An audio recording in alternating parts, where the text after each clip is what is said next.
জি, এখন আজকের যে ব্যাপার সেটা হচ্ছে যে আমার মনোনয়নপত্রটি আম বাতিল করা হয়েছে এবং এর পরবর্তীতে আমার শুনানির জন্য আগামী রবিবারে একটা ডেট আছে, মানে আমি আপিল করতে পারবো এবং পরবর্তীতে শুনানি হবে। তো এই ক্ষেত্রে আসলে আমি যেটা আমার যে আর্গুমেন্টের জায়গাটা সেটা হচ্ছে যে যেই কারণে আমাকে বাতিল করা হলো আমার মনোনয়নটি, সেটি আসলে যেই কজে বাতিল করা হলো, যে আইনটি দেখিয়ে সেটি সেই আইনের সাথে আমার যে অবস্থান সেটা আসলে সঙ্গতিপূর্ণ না। বিষয়টা হচ্ছে এরকম যে এটি আইনে আছে, আরপিওতে আছে যে সরকারি চাকরির ক্ষেত্রে মানে ছাড়ার পরে 3 বছরের কুলিং পিরিয়ড লাগে, যেটা আসলে আমার পক্ষে এখনো হয়নি। আমি চাকরি ছাড়ার পরে এখনো 3 বছর হয়নি। এখন এই ক্ষেত্রে একটা খুব গুরুত্বপূর্ণ ডিবেট হচ্ছে যে লাভজনক পদ এবং উচ্চপদস্থ যেই কর্মকর্তা যারা থাকেন, ধরেন এই আইনটা আসলে অনেক ক্ষেত্রে আইনের যেটা হয় সেটা হচ্ছে লিগালটা ব্যাখ্যা থাকে এবং স্পিরিটেড একটা ব্যাখ্যা থাকে।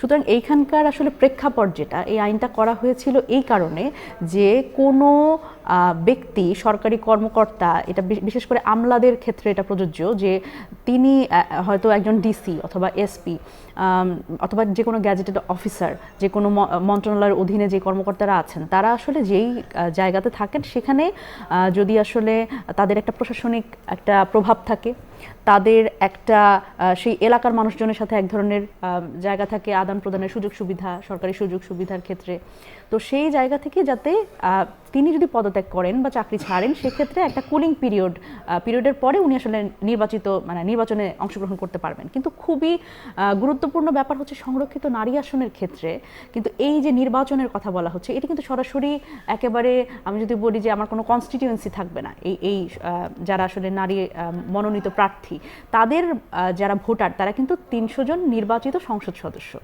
এটি একটি গ্রাউন্ড। এবং আরেকটা ব্যাপার হচ্ছে আমি যে চাকরিটি করতাম সেই চাকরিটি হচ্ছে আমি বাংলাদেশ কৃষি ব্যাংকে একজন এন্ট্রি লেভেল অফিসার হিসেবে চাকরি করতাম এবং আমি মোটেই 2 বছর চাকরি করেছি। সেক্ষেত্রে 3 বছরের মানে চাকরি ছাড়ার পরে 3 বছরের হলে এটা আমার দেখা যেত যে মানে আরও অনেক পরে আমার আসলে রাজনীতিতে আসতে হতো। কিন্তু দেখেন এখানে তো আসলে বাস্তবিকভাবে আমরা যেটা করি সেটা হচ্ছে আমরা বিশ্ববিদ্যালয়ে পড়াশোনা করেছি, ছাত্র রাজনীতির মাধ্যমে আজকে আমরা এই জাতীয় রাজনীতিতে। সুতরাং আমরা যখন 5 আগস্ট পরবর্তী সময় বলছি যে আমরা তরুণদের সংসদে দেখতে চাই, আমরা তরুণদের রাজনীতিতে আনতে চাই, এবং এই নারী সংরক্ষিত আসন যেটা, সেটার যে আসলে স্পিরিট যেটা, সেটা হচ্ছে যে নারীদের রাজনৈতিকভাবে ক্ষমতায়ন করা, সেই ক্ষেত্রে এই আইনটি আসলে একটা বড় বাধা। কারণ সকল সরকারি চাকরি যারা করেন সবাই কিন্তু আসলে ওই উচ্চ পদস্থ বা লাভজনক কোনো পদে থাকেন না, বা তাদের যে প্রভাব বিস্তার করে যে একটা ইলেকশন ইঞ্জিনিয়ারিংয়ের যে জায়গাটা বা কোনো একটা গোষ্ঠীকে প্রভাবিত করা, সেই সক্ষমতা তো আসলে সব